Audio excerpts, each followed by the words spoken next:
एक साधु प्रत्येक घर के सामने खड़ा होकर पुकारता, माई मुट्ठी भर मोती देना, ईश्वर तुम्हारा कल्याण करेगा, भला करेगा। साधु की यह विचित्र मांग सुनकर स्त्रियां चकित हो उठती थीं। वे कहती थीं, बाबा, यहाँ तो पेट भरने के लाले पड़े हैं, तुम्हें इतने ढेर सारे मोती कहाँ से दे सकेंगे। आगे बढ़ो। साधु को खाली हाथ गांव छोड़ता देख एक बुढ़िया को उस पर दया आई। बुढ़िया ने कहा, साधु को पास बुलाया, उसकी हथेली पर एक नन्हा सा मोती रखकर बोली, साधु महाराज, मेरे पास अंजलि भर मोती तो नहीं है, नाक की नथनी टूटी तो एक मोती मिला है, मैंने इसे संभाल कर रखा था, यह मोती ले लो, हमारे गांव से खाली हाथ मत जाना।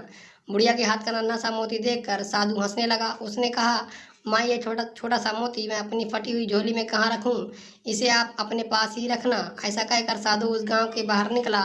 दूसरे गांव में आकर साधु प्रत्येक घर के सामने खड़ा होकर पुनः पुकारने लगा। उस गांव के एक छोर में किसान का घर था। वहां मोती मांगने की चाह उसे घर के सामने ले आई। भैया, प्याली भर मोती देना, ईश्वर तुम्हारा भला करेगा। साधु ने पुकार लगाई। किसान बाहर आया। उसने साधु के लिए आंगन में चादर बिछाई और साधु से विनती की कि साधु महाराज पधारिए। किसान ने साधु को प्रणाम किया और मुड़कर पत्नी को आवाज दी, लक्ष्मी, बाहर साधु जी आए हैं, इनके दर्शन कर लो। किसान की पत्नी तुरंत बाहर आई। उसने साधु जी के पांव धोकर दर्शन किए। किसान ने कहा, देख लक्ष्मी, साधु जी बहुत भूखे हैं, इनके भोजन की तुरंत व्यवस्था करना। अंजलि भर मोती लेकर पीसना और उनकी रोटियां बनाना।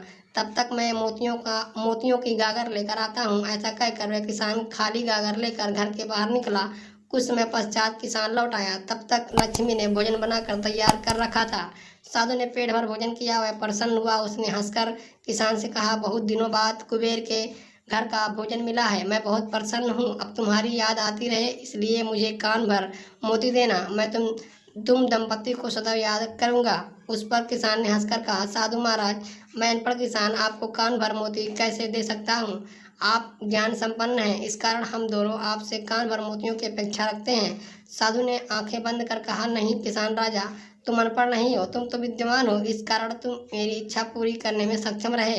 जब तुम जैसा कोई कुबेर भंडारी मिल जाता तो मैं पेट भर भोजन कर लेता हूँ। साधु ने किसान की ओर देखा और कहा, जो फसल के दाने, पानी की बूंदों और उपदेश के शब्दों को मोती समझता है, वही मेरी सृष्टि से सच्चा कुबेर है। मैं वहाँ पेट भर भोजन करता हूँ, फिर वही भोजन दाल रोटी या चटनी रोटी प्रसन्नता का नमक उसमें स्वाद भर देता है। किसान दंपति को आशीर्वाद देकर साधु महाराज आगे चल पड़े। पृथ्वी पर 3 ही रत्न हैं, जल, अन्न और सुभाषित। मूर्ख लोग ही पत्थर के टुकड़ों को हीरे, मोती व माणिक आदि को रत्न कहते हैं।